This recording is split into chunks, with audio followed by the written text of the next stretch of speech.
ونصلي ونسلم على رسوله الكريم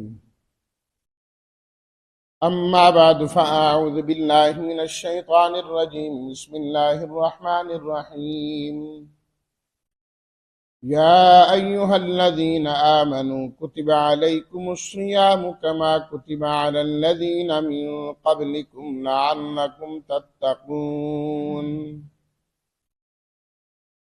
صدق الله مولانا العظيم اللهم صل على سيدنا ومولانا محمد وعلى آله وأصحابه وبارك وسلم۔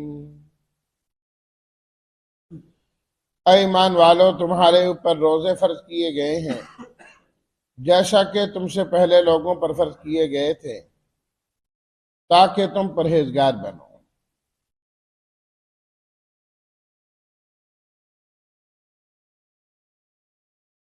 اللہ تعالیٰ نے ایمان والوں پر جو چیزیں فرض کی اور لازم کی ہیں ان میں سے ایک چیز ہے رمضان کے روزے۔ جتنی بھی عبادات ہیں ان تمام کے اندر محنت اور مشقت لازم ہے۔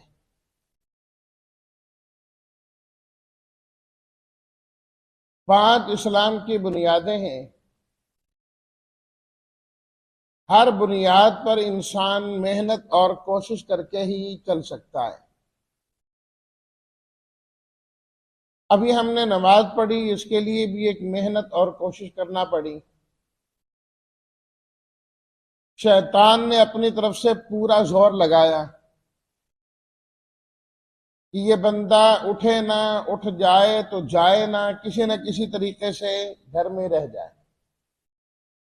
کبھی نیند کا غلبہ، کبھی طہارت کے مسائل، یوں ایسی گھماتا رہ جائے۔ انسان ہمت کر کے پہنچ گیا، ایک محنت اور ایک مشقت لگی۔ زکوٰۃ ادا کرنے میں بھی ایک محنت اور ایک مشقت ہے۔ کس کا دل کرتا ہے کہ جو میرے پاس آیا ہوا پیسہ ہے وہ میں کسی جگہ دے دوں، کسی اور کو دے دوں؟ لیکن ان عبادات میں سے 2 عبادتیں ایسی ہیں، یا اسلام کے ارکان میں سے 2 ایسے ہیں جن کے اندر مشقت باقیوں سے زیادہ ہے سب کے اندر، لیکن 2 عبادات کے اندر مشقت سب سے زیادہ ہے۔ سب سے پہلے نمبر پر تو حج ہے۔ بیت اللہ کا حج کرنا، اس میں سب سے زیادہ مشقت ہے۔ لیکن نماز پڑھنے میں بدنی مشقت ہے، زکوٰۃ دینے میں مالی مشقت ہے، بھوکا پیاسا رہنا، روزہ اس میں بھوک اور پیاس کی مشقت ہے۔ حج کے اندر ساری مشقت ہے کہ جتنی ہے نا اس میں جمع کر، اور وہ عبادت ادا کرنی ہے اپنے ملک کو چھوڑ کر دوسری جگہ جا کے۔ اپنے گھر میں کام کرنا، باہر کرنا بڑا مشکل ہے۔ باہر آدمی ایک حد تک کام کر سکتا ہے، اس کے بعد فوراً گھر آتا کہتے میں تو گھر جاتا ہوں آرام کرتا ہوں۔ وہ جب ہے ہی دوسری جگہ، اب تو پھر آسانیاں ہو گئیں، 10-20 دن کے 30 دن کا بھی سفر ہو گیا۔ پہلے تو اللہ اکبر سال لگتے تھے جانے میں اور آنے میں۔ مہینے تو لازم بات تھی نا، کتنے مہینے لگے جانے میں، اتنے مہینے آنے میں۔ سال بھی لگتے تھے۔ اب تو اللہ تعالیٰ نے آسانیاں کر دی، لیکن مشقت پھر بھی ختم نہیں ہے۔ پھر انسان کوئی کام کرے اپنے لباس کے اندر تو پھر بھی قدرے آسانی ہوتی ہے۔ شہر کے لیے جانا ہے، بوٹ پہنو، یہ کرو وہ کرو، نکل جاؤ، کہتے ہیں بڑا بندہ آرام دہ سکون سے۔ وہاں اللہ تعالیٰ نے فرمایا سب کچھ اتارو۔ نہ تمہارے کپڑے چلیں گے، نہ تمہارا لباس چلے گا، نہ تمہاری وہ جوتیاں چلیں گی، ہر چیز بدلنی ہے، اتارنی پڑی۔ اس میں گھنٹے کے لیے رہنا بڑا مشکل ہو جاتا ہے آدمی سے، ان کپڑوں میں، وہ تو 3 4 5 دن رہنا ہے۔ اور وہ جو پیدل جاتے تھے میقات سے جب گزرتے ان کا احرام شروع ہو جاتا، 10 10 20 20 دن تو ان کا احرام ہی چلتا رہتا۔ ہمارے ہاں تو وہ 8 ذوالحجہ کو بھی احرام باندھے تو 10 تک جو ہے نا توبہ توبہ ہوئی پڑی ہوتی ہے سب، کہتے وہ بڑا کام ہو گیا، وہ تو جسم چھیلا گیا جی، یہ ہو گیا جی، وہ ہو گیا، اوپر سے گرمی ہو گیا۔ اللہ اکبر۔ تو حج نام مشقت کا ہے، حج نام مشقت کا ہے۔ جب آپ علیہ الصلوۃ والتسلیمات کے سامنے اس طرح ذکر کیا گیا تو آپ نے فرمایا کہ کوئی بات نہیں، جس پر جتنی مشقت آتی ہے اللہ اجر بھی اتنا عطا فرماتا ہے۔ انکار نہیں کیا آپ نے، مشقت کو تسلیم کی، اس لیے فرماتے ہیں حج جوانی میں کر لینا چاہیے۔ دوسری چیز جو مشقت والی ہے اسلامی ارکان میں، وہ روزہ ہے، وہ روزہ ہے۔ اور کوئی عبادت اتنی لمبی نہیں ہے۔ نماز پڑھی ابھی فجر کی 10 منٹ میں فارغ، 2 سنتے پہلے پڑھی 2 سے 4 منٹ میں اس میں فارغ، باقی جتنی نماز ہیں ظہر ہے، عصر ہے، مغرب میں 15 15 منٹ میں فارغ، عشاء زیادہ لگا لے 20 منٹ لگا لے، ورنہ 15 سے 20 منٹ ادھر بھی فارغ، آسان۔ مال کمانے میں تو چاہے مہینہ لگا لیکن زکوٰۃ دینے میں کوئی اتنی بڑی مشقت نہیں، اتنی بڑی مشقت نہیں ہے۔ لیکن روزہ رکھنے میں 12 14 16 گھنٹے کی مشقت ہے، مسلسل مسلسل، کہ رات کو اٹھ کے کھانے کی عادت ہی نہیں۔ اگر اللہ تعالیٰ نے فرمایا صبح صادق سے پہلے پہلے کھانا، پہلے 15 20 دن تو انسان کو عادت بناتے بناتے لگ جاتے،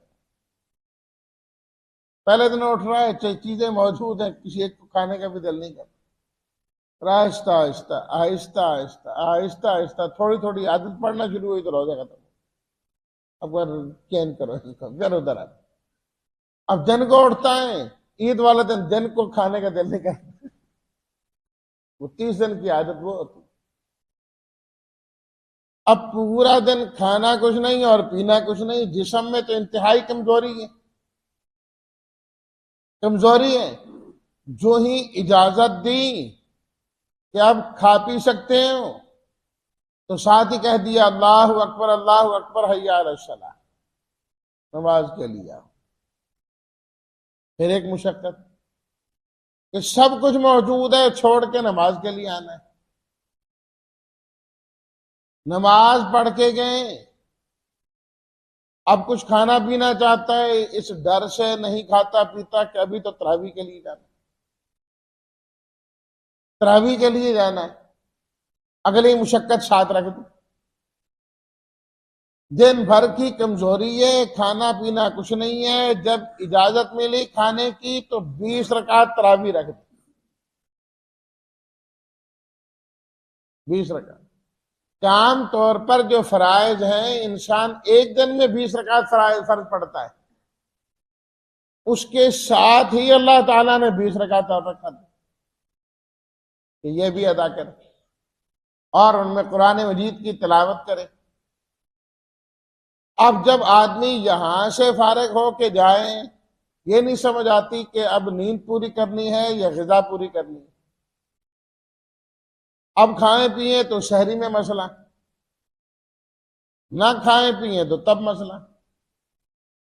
چند دنوں کے بعد جو نوجوان ہیں ان کی بات الگ ہے، جو بوڑھے محسوس ہوتی ہے کمزوری کے ہوگے،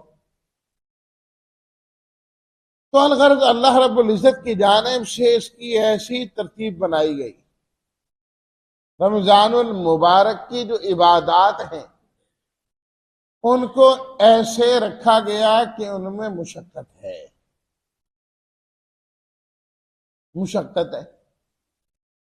اب یہ مشقت کس طریقے سے کم کی جا سکتی ہے؟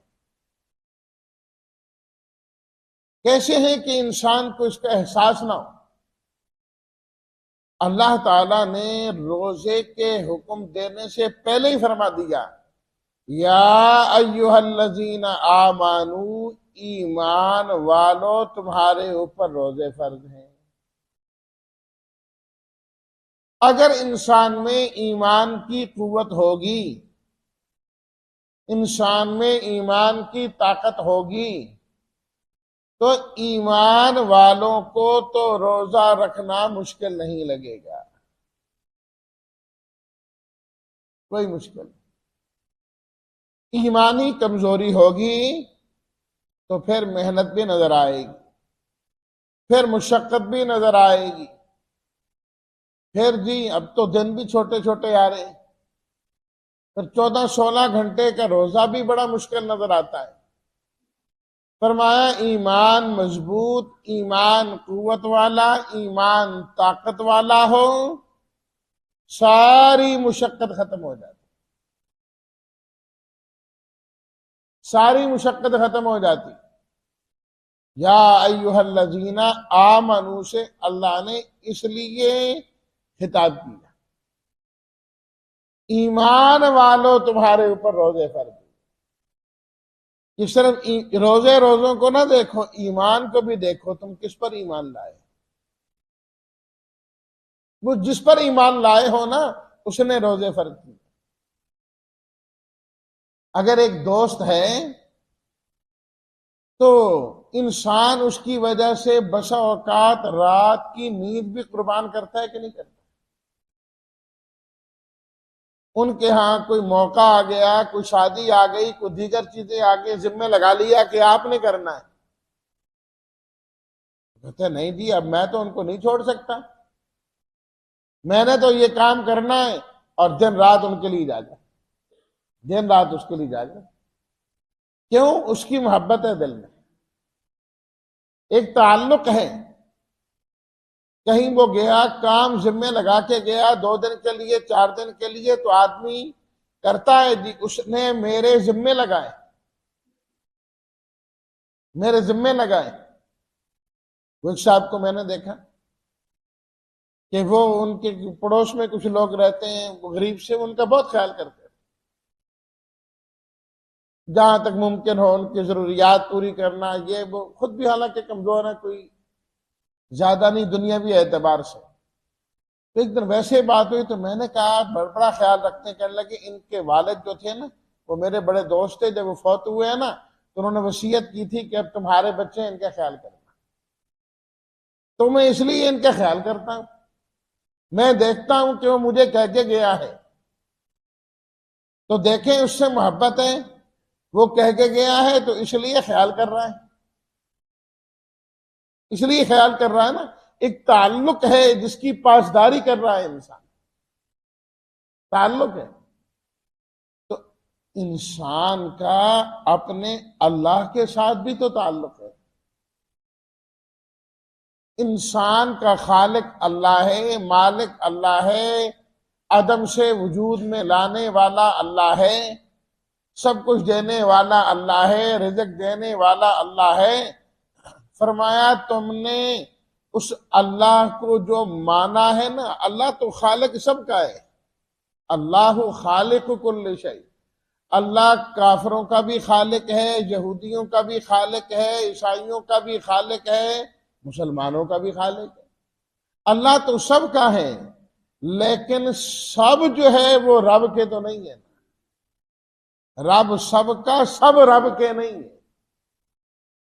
تو رب کے کون ہیں؟ وہ ایمان والے، جو ایمان لایا اس کا تعلق اللہ سے جڑ گیا، اس کا تعلق اللہ سے جڑ گیا۔ تو جب ایمان کے ساتھ انسان نے اپنا تعلق اپنے رب سے جوڑا تو اللہ نے بھی اسی تعلق کا حوالہ دیا، اے ایمان والے تیرے اوپر روزے فرض کیے ہیں۔ روزے فرض۔ پھر خاص طور پر جب تعلق کو ذکر کر کے آدمی بات کرے کہ دیکھ یار تو میرا بھائی ہے نا، پھر یہ بات کر دینا۔ اب بیٹا ہے، ابو جی کر کے کرے کہ نہیں ابو جی کر دیں۔ خاص طور پر بیٹی ہو، وہ کہہ رہی ہو نہیں ابو جی کریں، انسان کا دل نرم ہوتا ہے کہ نہیں؟ کیوں؟ وہ ایک واسطے کو ذکر کر رہی، درمیان میں واسطے کا ذکر آ رہا ہے۔ تو اللہ تعالی نے بندے اور اپنے درمیان جو تعلق ہے ایمان والا، اس ایمان والے تعلق کا ذکر کیا ہے کہ دیکھ تو ایمان لایا ہے، تیرا میرے سے ایمانی تعلق ہے۔ جب ایمانی تعلق ہے تو پھر اس حکم کو بھی بجا لا۔ تو ایمان کے اندر تو کیا ہے؟ جس طرح میں نے کل بھی عرض کیا، ایمان باللہ بھی ہے، ایمان بالرسول بھی ہے، ایمان بالملائکہ بھی ہے، ایمان بالکتب بھی ہے، اور ایمان بالآخرت بھی ہے۔ آخرت پر ایمان لانا بھی ہے۔ تو جس کا آخرت پر ایمان ہوگا اس کو پتا ہے کہ دنیا کے اندر میں آیا ہوں، یہاں میں کھیتی لگاتا جا رہا ہوں، نیکیوں کی کھیتی لگاتا جا رہا ہوں۔ اس جہان میں جتنی کھیتیاں لگاؤں گا آخرت میں جا کر وہی کاٹوں گا، وہی ہو۔ یہ تو نہیں ہو سکتا نا کسان زمین کے اندر گندم لگائے اور وہاں سے چنے آ جائیں، چنے لگائیں اور گندم آ جائے، یہ نہیں ہو سکتا۔ نیکی بوئے گا نیکی ہی ملے گی، برائی بوئے گا برائی ہی اس کو کاٹنی پڑے گی۔ تو دنیا کے اندر فرمایا تم ایمان والی چیزوں کو لگا کے جاؤ، آخرت میں ان ایمان والی چیزوں ہی کا فائدہ ہوگا۔ تو فرمایا کہ یہ روزے بھی انہی میں سے، یہ اس سے آخرت کی کھیتی تیار ہوتی ہے۔ آخرت کی کھیتی تیار ہوتی ہے کہ جو روزہ رکھ کے جائے گا، اب جب آخرت میں دینے کا وقت آئے گا، اللہ اکبر، نبی کریم صلی اللہ علیہ وسلم نے ارشاد فرمایا کہ اللہ تعالیٰ فرماتے ہیں الصوم لی، روزہ میرے لیے ہے، وَأَنَا أَجْزِي بِهِ، جب وہاں پر لوگ آئیں گے ان کو نیک اعمال کا بدلہ دیا جا رہا ہوگا، یہ نماز والا ہے، یہ زکوٰۃ والا ہے، یہ سچ والا ہے، یہ فلاں عمل والا ہے، یہ فلاں عمل والا ہے۔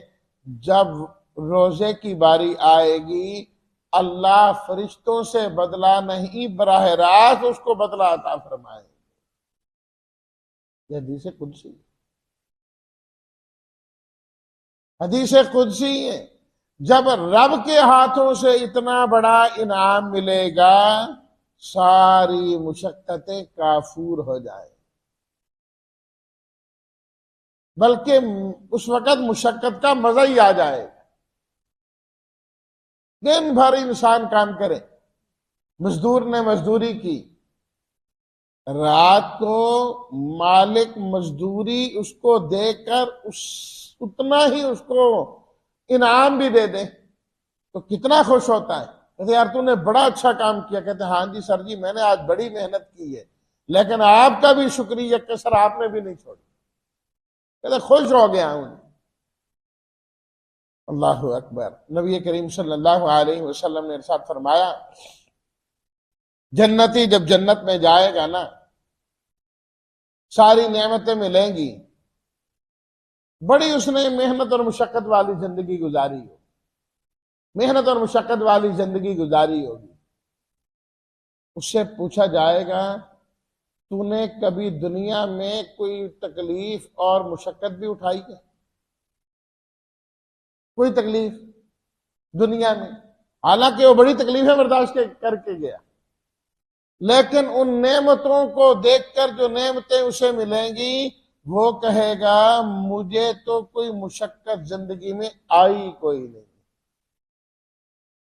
ساری محنتیں اور مشقتیں۔ تو اللہ تعالیٰ نے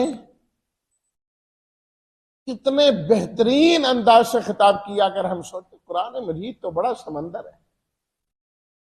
صرف سوچنے کی اور غوطہ لگانے کی ضرورت ہے۔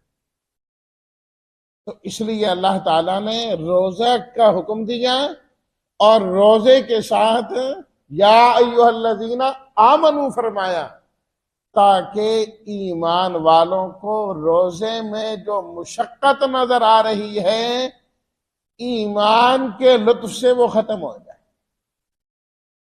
وہ ختم ہو جائے۔ تو جتنا ایمان مضبوط عبادات میں، اسلامی ارکان میں اور روزے میں، اتنا ہی انسان کو زیادہ مزہ آتا ہے، زیادہ مزہ آتا ہے۔ جس طرح میں نے پہلے حج کی بات کی، جس کا ایمان جتنا مضبوط ہوتا ہے اس کو وہاں کی مشقتوں کے اندر بھی اتنا ہی مزہ آتا ہے،